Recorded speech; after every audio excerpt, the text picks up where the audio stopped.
Bonjour, ici Pierre Bellil pour vous présenter la vision de Patanjali pour arriver à l'effort sans effort afin de connecter naturellement avec notre essence.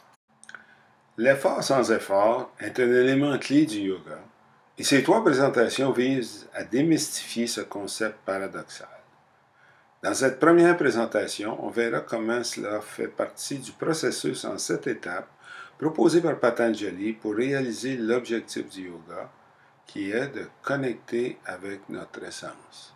Une deuxième présentation montrera comment appliquer ce processus pour arriver à l'effort sans effort sur le tapis de yoga, afin de goûter brièvement à notre essence. Une troisième présentation donnera des pistes pour transférer dans la vie quotidienne les concepts d'effort sans effort acquis sur le tapis de yoga pour cultiver l'harmonie avec notre essence. Pour cerner ce paradoxe, nous verrons l'objectif du yoga tel que proposé par Patanjali dans ses aphorismes, le processus en 7 étapes qu'il propose, le rôle de l'effort sans effort dans ce processus et finalement le résultat de ce processus. Au début des aphorismes, Patanjali indique que le yoga est un état d'union avec tout ce qui est dans l'ici et maintenant, auquel on accède en gérant les fluctuations du mental, afin de connecter avec notre essence. Sinon, on paraît prendre la forme de ces fluctuations. On est bien loin des contorsions acrobatiques qui sont devenues la norme dans les cours de yoga. Mais qu'est-ce donc que cette essence dont parle Patanjali? Dans la vision yogique, notre essence innée est foncièrement béate, enjouée et sans peur. La connexion à notre essence amène spontanément un état de paix intérieur qui se manifestera par une équanimité bienveillante envers toutes les expériences que la vie nous apporte. Dans le deuxième chapitre de ces aphorismes, Patanjali décrit 7 étapes pour revenir à cette essence.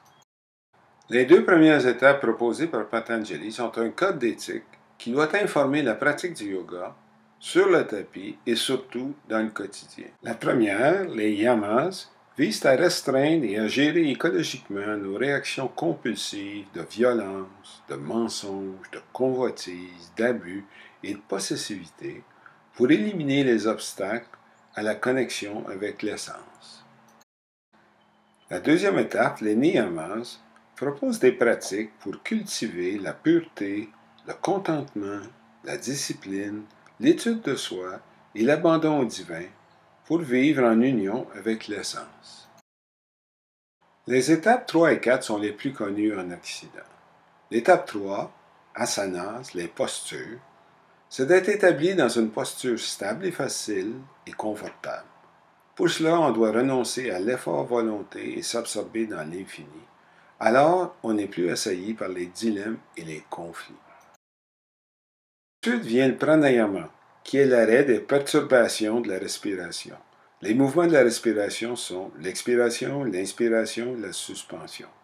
En portant attention aux endroits où se place la respiration, sur son amplitude et son rythme, on obtient un souffle allongé et subtil. La quatrième méthode pranayama dépasse les notions d'inspiration et d'expiration. Alors, ce qui voilait la lumière se dissipe, le mental devient capable de diverses formes de concentration. Comme on peut le constater, l'objectif est clairement d'atteindre et de nourrir la paix intérieure sans effort. Viennent ensuite les étapes moins connues du yoga. Simple, pratyahara, c'est quand le mental se dissocie de son champ d'expérience, il y a pour ainsi dire une réorientation des sens vers le soi. Alors, les sens sont parfaitement maîtrisés. Pour introvertir, il suffit de faire l'effort de tourner le regard vers l'intérieur pour s'ancrer dans le corps et amener sa concentration sur les sensations brutes qui font surface en évitant la tentation de les juger et de les étiqueter.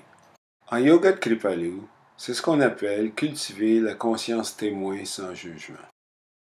Voici comment Patanjali décrit les 3 dernières étapes. Dharana, la concentration, c'est le flot continu de la conscience vers l'objet d'attention choisi, soit les détails d'une posture, la respiration, les sensations, la flamme d'une bougie, un mantra, la paix intérieure. Dhyana se produit spontanément lorsque l'objet de recueillement occupe le champ de la conscience d'une façon totale et ininterrompue. Finalement, samadhi, l'union, l'extase, se manifeste spontanément lorsque la nature essentielle de l'objet resplendit en toute pureté, comme s'il n'avait plus de forme propre. C'est dans le samadhi que se réalise l'objectif du yoga, c'est-à-dire la connexion à notre essence, foncièrement béate, enjouée et sans peur. Cette connexion à notre essence amènera spontanément un état de paix intérieure qui se manifestera par une équanimité bienveillante envers toutes les expériences que la vie nous apporte. Quand ce n'est pas le cas, c'est un bon indice que cette connexion est coupée et c'est un rappel d'y revenir. Le seul effort requis pour revenir à soi sans effort est de s'introvertir et de se concentrer. En tournant le regard vers l'intérieur, en dirigeant le flux de la concentration vers ce qui est vivant en nous, en y revenant systématiquement toutes les fois que ce flux est interrompu par des distractions externes issues de nos sens, l'ouïe, la vue, l'odorat, le toucher, le goût, ou des distractions internes comme nos pensées, nos souvenirs, des émotions, des jugements. Alors, les dernières étapes, dhyana et samadhi, pourront se produire spontanément et sans effort.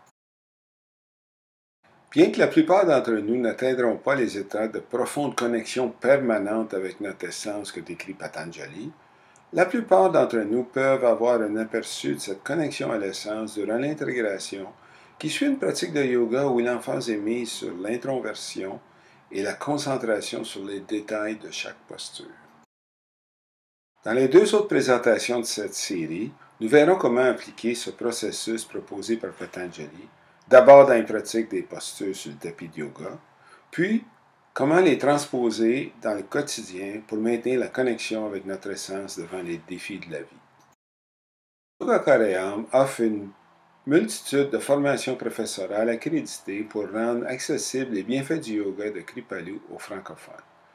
D'abord, une formation de base de 200 heures pour ceux et celles qui désirent enseigner le yoga ou approfondir leur pratique. Et plusieurs modules de formation continue pour les professeurs de yoga. Le module 1 s'intéresse spécifiquement à l'effort sans effort par la pratique des postures de yoga et dans la vie. Pour plus de détails, voir yogakarayam.com. J'espère que cette présentation du processus en 7 étapes proposé par Patanjali vous donnera le goût de pratiquer l'effort sans effort pour contacter naturellement votre essence. Namasté. La lumière en moi salue la lumière en toi.